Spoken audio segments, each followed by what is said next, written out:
네, 도널드 트럼프 미국 대통령이 시진핑 중국 국가주석, 아베 신조 일본 총리와 연달아 통화했습니다. 내일 인민군 창건일을 앞두고 북한의 도발을 저지하기 위한 겁니다. 네, 보도국 연결해서 자세한 내용 들어봅니다.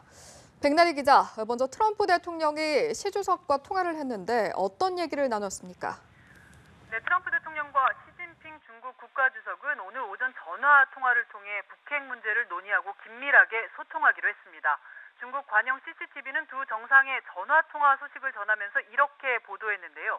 미중 정상은 지난 13일 전화 통화로 북핵 문제를 논의한 바 있는데 열흘여 만에 또다시 수화기를 들었습니다. 양국 정상이 북한의 6차 핵실험 저지를 위해 공동 노력하고 있음을 대내외에 보여주는 겁니다. 시 주석은 전화통화에서 북한을 겨냥해 안보리 결의에 위반하는 행동에 반대한다고 언급한 것으로 전해졌습니다.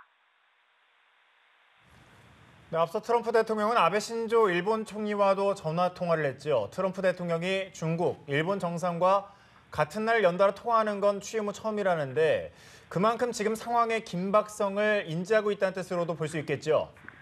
네, 그렇습니다. 트럼프 대통령과 아베 총리의 전화 통화는 시 주석에 앞서서 이뤄졌습니다.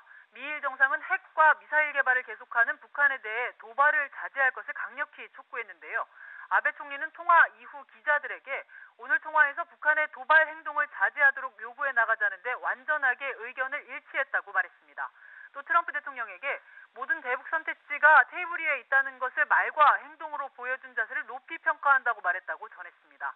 아베 총리는 미국의 핵항모 칼빈 승전단과 일본의 해상자위대 호위함이 서태평양에서 공동훈련을 시작한 것을 언급하면서 앞으로 계속 미국과 연대해 높은 수준의 경계 감시를 유지하며 의연하게 대응해 나갈 것이라고 말했습니다.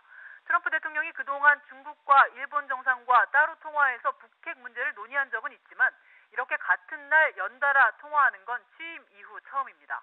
이는 북한에 대한 압박을 강화해서 도발을 차단하기 위한 포석으로 해석됩니다. 지금까지 보도국에서 전해드렸습니다.